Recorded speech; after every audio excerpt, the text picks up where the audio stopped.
This is Sean Moore from ACSI, coming to you from my warm home and trusting that you all are well and coping with this current stress of the COVID virus. I have with me a good friend of mine, Dr.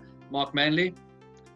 Mark is a seasoned specialist in leadership and strategy. He's been working across the world in 45 countries, helping leaders, helping organizations, helping teams with not only their strategy, but also helping the individuals, the leaders themselves, cope with the crisis and the dynamic and the privilege of leadership. Mark is an author, he's a leadership coach, and he's been helping many significant role players in our country specifically with leadership, and he does that on a one-to-one basis. And I've invited Mark to spend some time with us with a couple of, maybe a series of short motivational clips, some leadership clips, some things that will just get us to think about doing things differently in this season. And so it's such a privilege, Mark, to have you as part of this series of engagements. And I know that you're going to start with something that's going to inspire us as leaders as we face this crisis ahead. Thank you for being with us, and over to you.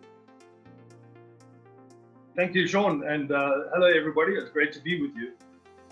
One of the things that really struck me as I've been speaking to people around the country and around the world, particularly because it's around about 2/3, maybe 3/4 of the world is in some kind of lockdown to various degrees.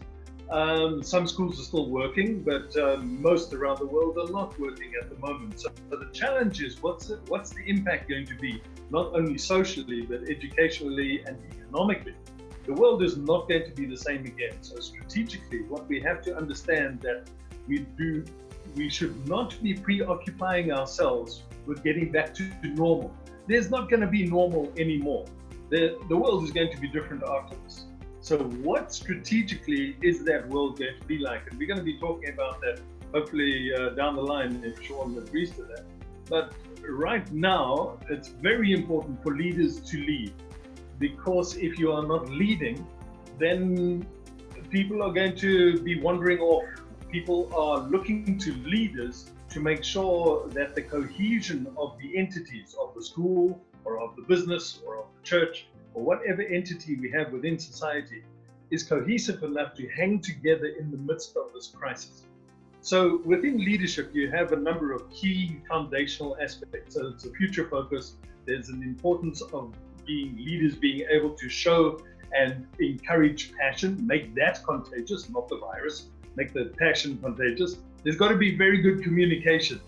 And in some instances, we need to look at that because some communication has been real rubbish and it has fed fear as opposed to feeding the boldness that is required of leaders at this time. There's got to be some kind of integrity, there's got to be influence, and then there's got to be self and social management. But the passion one strikes me because when we have to have social distancing, or at least physical distancing, although we can still socially connect, how do you display passion if you have always just relied on the kind of passion that goes with the spitting and the shouting of charismatic leaders? Too often leaders back into that comfort zone of saying, my passion is contagious, and their passion is displayed because they are extroverts. So can an introvert have passion? Well, of course an introvert can have passion, because the measure of passion is the willingness and the ability to sacrifice. When people see that and they see your emotional attachment to your cause, and because of that cause and that emotional attachment, they get enthused and they then catch your passion in driving forward the cause. That's when passion is most effective within the leader. So how do you do that? When you're in isolation, or you're in quarantine, or you're at the very least locked down, there are a couple of things that feed into passion. First of all, passion is like a fire. You've got to feed it. If you don't feed a fire, it just goes out. So you've got to have a spark. There's got to be some kind of a focus. Remember what it was like when maybe you were a kid, if you were like me and maybe Sean, in fact I know Sean, would have taken a magnifying glass and started a fire using a magnifying glass, taking the energy of the sun, pushing it into such an intense place that it creates some kind of flame, and the fire then starts. That's what we've got to be doing on a daily, on a regular kind of basis within our institutions. Focus the energy of the good intentions and the great calling that you have within the educational realm and with those kids and the staff that you're dealing with. How do you focus all of that good into something that is going to spark the enthusiasm, that's going to spark the passion, that's going to drive the organization forward? So that's the focus. Then there's got to be the whole area of education. You've got to get information. The information must be solid. The information must be substantial, it must be rational, logical. People trust rationality now more than they just trust emotional, nice, inspirational stuff. Show me the logic, and then I will trust you. Now that is a big departure from what has happened in previous generations, where people tended to trust people because they could speak a nice speak. So you've got to be able to trust people, they've got to be able to trust you, and you've got to be able to do that on the basis of education. Here is the information, it's good information, I've looked at it, it's solid, and then people will look to you for that kind of passion. Then you've got to emote or enthuse. Now, enthuse is a wonderful word. It comes from the old Greek. It's the God breath within, the theos, entheos. That's where it comes from. So how do you display God from yourself, within yourself?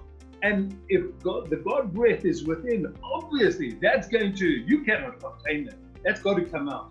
And then the way that it comes out is through your passion, being able to make the critical sacrifices that are going to drive your cause forward. And then the last one that I like to use is you've just got to do it. There's got to be a demonstration of saying, this is how we're going to take the passion and build it into the real lives of what we do. So my challenge to you is, how are you taking the emotion of the situation, the positive emotion that you are feeling, and saying, this is a good time for reconsidering the way we do things, how we do things, because the world is not going to be the same again. And how do I build passion? And how do I get my emotional attachment to a greater cause that is going to be in the new world beyond this lockdown? How are we going to take our cause of our school into the next big thing? This is a great opportunity for you to do all that homework stuff that we've all been putting off for years and years. One day I will get to that paper, one day I'll get to that bit of research, or look at a new way of doing things. You know? Now's the time to actually go and do it. Do the homework so that when we come out of lockdown, we hit the ground running. And then we've got to make sure that we're first engaged. Sometimes people like to treat this thing at a distance. We say, okay, passion, it's a little bit inconvenient, and it's just too emotional. I'm an academic, I don't want to show too much emotion. People hate that. They want to know that you are emotionally attached. So when you are able to show that passion, it becomes contagious. Because we are human, we feed off the emotions of other people. You think about it. If you're with a group of very sad people, pretty soon you're going to be sad. You're with a group of very happy people, you're going to be happy. You're with a group of very passionate people, like you, the leader, and other people are going to become passionate as well. And that, to a large extent, is what's going to give us the energy and the drive to go through with this thing. No matter how long the lockdown is for, we've got to hit the ground running on the other side to achieve our purposes. Thank you, Mark. I'm just kind of thinking aloud and thinking that, so much depends on the attitude of the leader themselves and the energy, reminding us all that the passion starts at the top. So bless you. Thank you for being with us, Mark. We look forward to hearing more from you.